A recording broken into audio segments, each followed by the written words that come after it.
Hello there guys, welcome back to Younes Talks Football, welcome back to a brand new video. I hope all of you are doing well today as it's video number 2 out of 2. If you didn't catch video number 1 earlier on, I will link it to all of you right here. So make sure you have a look.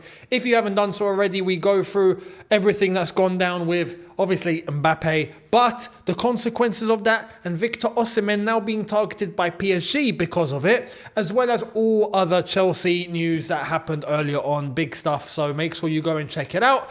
But now it's for the long-awaited Manchester City versus Chelsea match preview, and as you can see, I've got a smile on my face in a not so good way, because if I don't smile I will cry, and tomorrow's gonna be a long day. It's gonna be a long day and I don't want to go through it with it. Honestly, I do not want to go through it tomorrow, but we're gonna have to. There will be the watch along here tomorrow, so make sure you guys are already subscribed. If you haven't done so already, hit the subscribe button, hit the notification bell to be notified once I've uploaded, and obviously once I go live tomorrow with the watch along, we can watch the game together and go through the motions and probably go through hell. So tomorrow is one of those weird ones, because normally we go into games and we actually somewhat entertain the possibility of how Chelsea can get the result. Tomorrow is very much like that Liverpool preview, except I think this one is actually worse. The Liverpool game, do you remember I predicted 2-1 to Chelsea? 2-1 to Liverpool. I did give Chelsea the credit though. I gave Chelsea the credit saying, no, you know what? Well, in big games, we tend to show up. Nah, mate, we don't. And when you look at our away record against the top teams this season, it's been absolutely abysmal. And I think tomorrow, with KDB back, it's no different. We're just not at the level. It's as simple as that. We're just not at the level. Now, don't get me wrong. In football, anything can happen. Yeah, it's possible, of course. There have been shocks before. But realistically, the chances are 99.9%. Okay, 99.5%. Am I giving Chelsea a bit too much credit here? You get the gist. 99.5 to 99.9%. Some would even say 100, but no, it's never 100. There's always that little, you never know what can happen sort of chance that Man City just have a bad day. And Chelsea are clinical for once. And all of a sudden, we're getting goals. But I don't think it's going to happen, if I'm being completely honest. So tomorrow, at the Etihad, long day. Now, I want to go through a few things because there's the team news as well as comments that were made by both managers. Pochettino, I've got one thing to discuss, and Pep Guardiola, I've definitely got one thing to discuss because I could not believe what he said in the press conference, right? So before we get to that, let's go through the team news. Let's start off with Manchester City, actually, because we want to know what we're coming up against when it is a top team like Manchester City. Talking about top teams and coming up against them, next week is the Carabao Cup final. Alisson has pulled his hamstring, so I don't think he's going to be playing.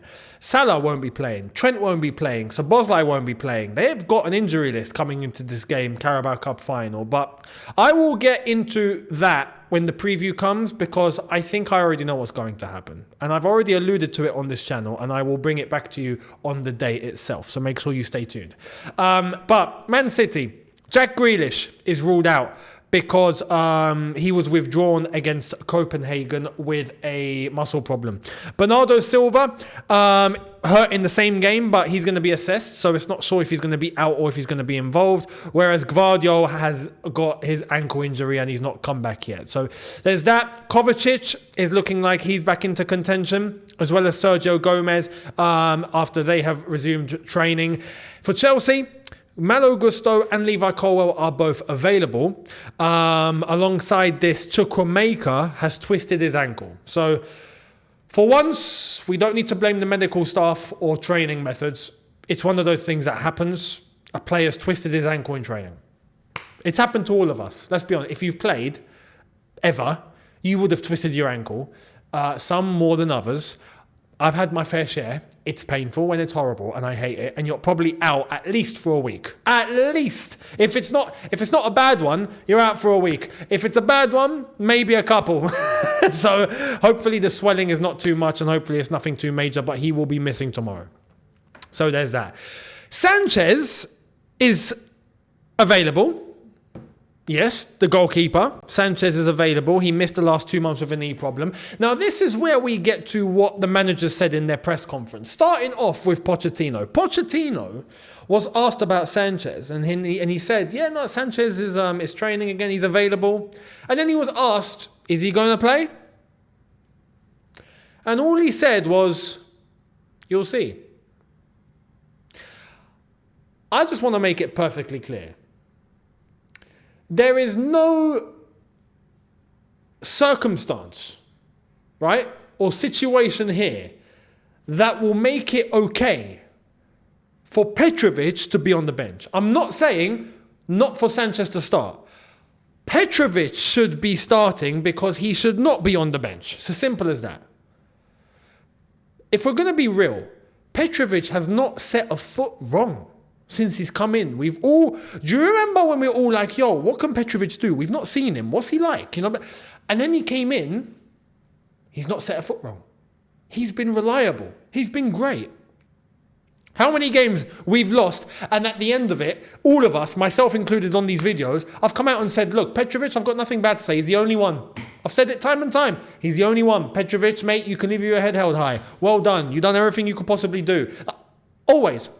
Why drop him to someone who we know can make a mistake? Now, don't get me wrong. Sanchez has his good moments. And when he has his good moments, he pulls off some worldies and you're thinking, whoa, where did that come from? But I'm sorry. The inconsistency is Chelsea's problem. And I can't have a goalkeeper that's going to add to that by giving the same problem inconsistency on top of inconsistency, especially against Manchester City tomorrow.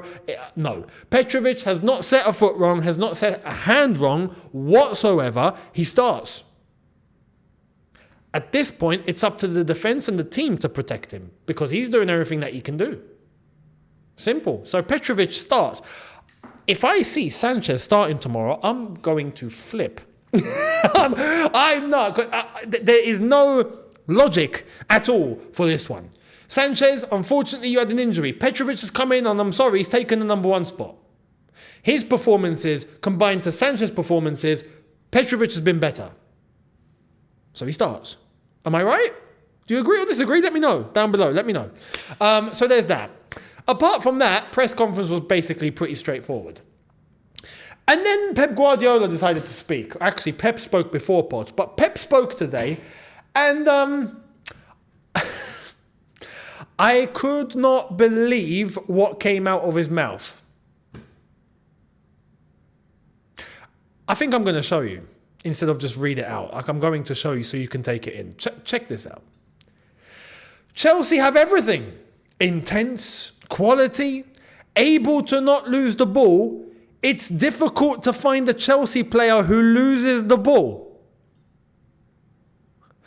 Brother, Pep, listen, I respect you. Yeah? You're one of the best managers of all time. But am I an idiot? Are we idiots? Like we like to say in London, are you taking me for a mug? Because listen, this is taking all of us for mugs, right? Pep, I know what you're doing, but this is taking the mick. When Pep begins to overhype the opposition, Inside, he's like Ronaldinho before that Champions League game where he was doing this. That's Pep inside. When he starts giving compliments to the opposition at this level, he can't wait. He knows his team are going to destroy them about 5-0, right? But I get that. But this is taking the mick. This is just lying, and it's not even a good one. Like, come on, man. You could have left it at, look, Chelsea have intensity, they have quality, they're good on the ball. But to come out and say, it's difficult to find a Chelsea player who loses the ball. Listen, I can't even fit them on one hand. I need to get both hands out to count the amount of players that I could list for you right now that I've seen lose the ball for Chelsea frequently this season. Don't lie to us, Pep. Come on. But like I've said, right, one name comes into my mind straight away, and Pep knows him very well, which is why I think he's saying this. Because, mate, the mind games that are coming out from this is insane. But listen, we don't even need to focus on that too much. It was a ludicrous thing to say, but it just cements the point.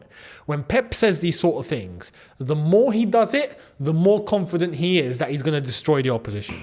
It's like a law of physics, right? It's as reliable as gravity, right? When you see Pep make extravagant compliments, the more it gets, the more confident he is that he's going to batter whoever he's about to face. And tomorrow, I have to be honest, coming against this sort of Man City, it could be a very big scoreline. I'm going to be completely real. We'll get to that afterwards. But what should Chelsea do in terms of the starting 11? How should we line up? Well, we can only do the best that we can do, so let's get into it. Here's my starting 11. We'll start off in goal, like I've already mentioned. Petrovic starts. If I see something different tomorrow, then I wouldn't know what to say. Let's be honest, there's not really much I can do. But I wouldn't know what to say, and you'll see my reaction tomorrow. We better not. The centre-backs, it has to be Disasi and Levi Colwill. Thiago Silva is also out. I didn't mention that. So it's going to be Disasi and Levi Colwill. Badiashile is out. So those two at centre-back for sure. They have to be at the top of their game because, listen, tomorrow, newsflash, you're coming up against Erling Haaland. So, you know, good luck. Disasi, look, if I'm Pep, if I'm Poch, I'm looking at Disasi tomorrow and I'm going, listen, you're a big lad. You're strong, physically. Just harass Erling Haaland. I don't want you to let go of him the whole game. He's yours. And Levi Colwill, you're quick, you're agile, you've got eyes, analyse the situation and sweep up. Be there to cover just in case. But I need Disasi to, I'm not going to swear, but to pee him off. Haaland needs to be frustrated tomorrow. Disasi, I would be looking at as the man to maybe make that happen. It's very tough because Haaland is a world-class striker, and to be able to sort him out when you haven't got the levels is very difficult. But that's the best that we can do. So centre-back pairing, those two. Left-back, without question, Ben Chilwell. No mistakes from you, please, tomorrow, because if not, we will pay. And Enzo will go there. But Gusto, I've got the wrong selection. There we are. Gusto at right back. And Gusto's been doing all right, to be honest. He's been playing well. So Gusto, keep it up. And he's going to have to deal with Jeremy Doku tomorrow, I think. Now, pace, I think Gusto can keep up. I hope. To an extent. Doku is a very fast player, man. It's ridiculous. But Gusto has got enough pace to him, and I hope he can keep up tomorrow. Let's see what happens. Hopefully he has a good game. The midfield is where I'm a bit scared. I'm scared. Because there's Enzo and there's Caicedo, and it's the best that we can do, but I'm worried that their midfield tomorrow are just going to run rings around us. And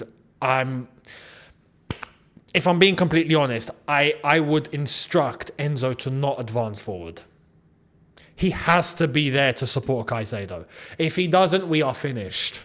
If Caicedo has to try and keep up with KDB, or, I'm scared of the overpowering of Rodri. They've got such a bond. They move the ball really well in midfield. Those two need to be in alignment with each other tomorrow. Enzo and Caicedo. It's as simple as that.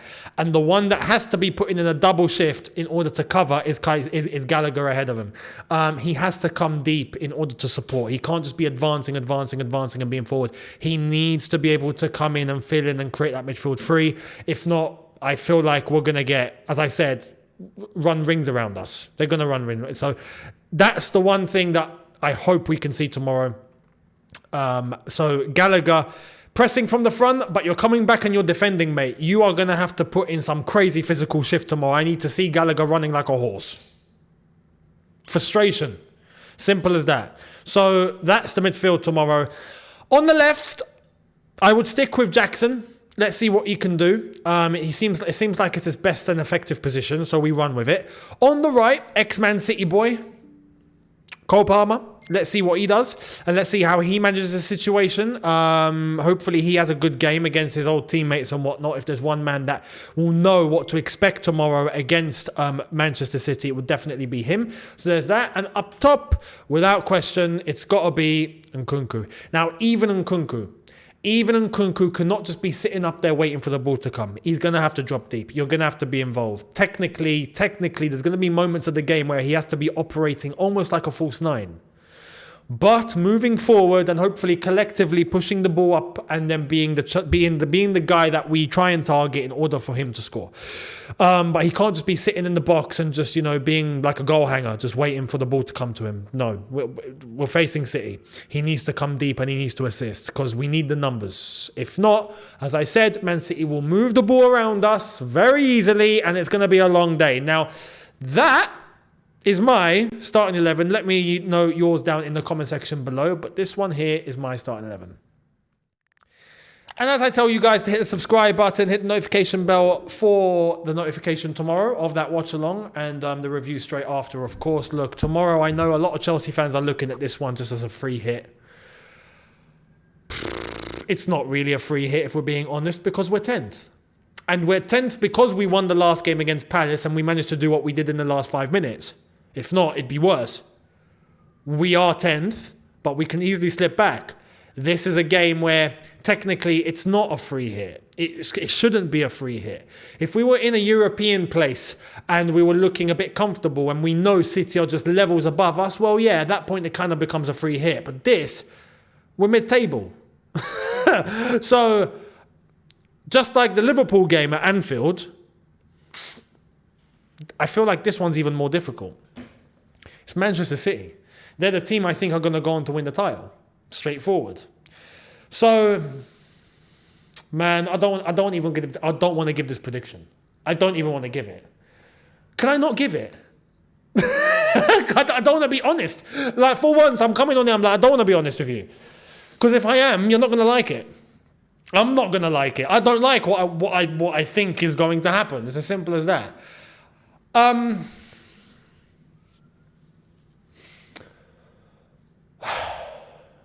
Flipping out. Okay.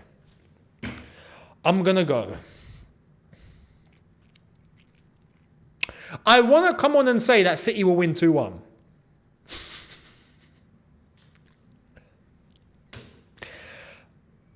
I see 4 going past us tomorrow.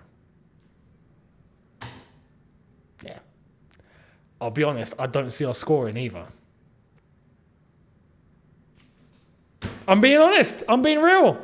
I don't want to say it, but I'm not going to lie. That's one thing I don't do to you guys. I don't lie, ever. I speak my heart. I wear my heart on my sleeve. Sometimes you don't like it. Sometimes you like it. But it's the truth, and the truth always wins. So it's as simple as that. I think tomorrow, look, if we get a result, if we get a draw, if we get a win, flipping hell. Mind blown. My mind will be blown. But I just don't see it. I think Man City are too well established, too well oiled. They're competing for the title. They're levels above us. We're nowhere near.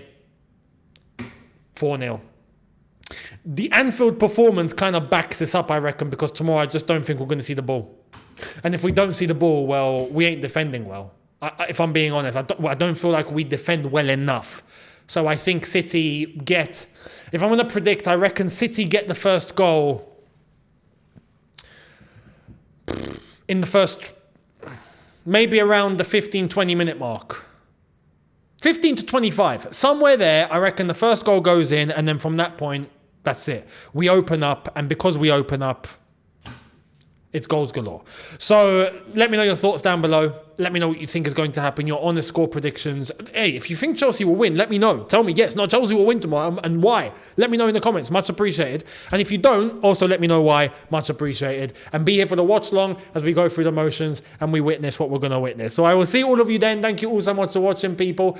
Let me know your predictions and your lineups. Thank you all so much, and I'll see you tomorrow. In a bit, people. Have a good one. Take care, and peace.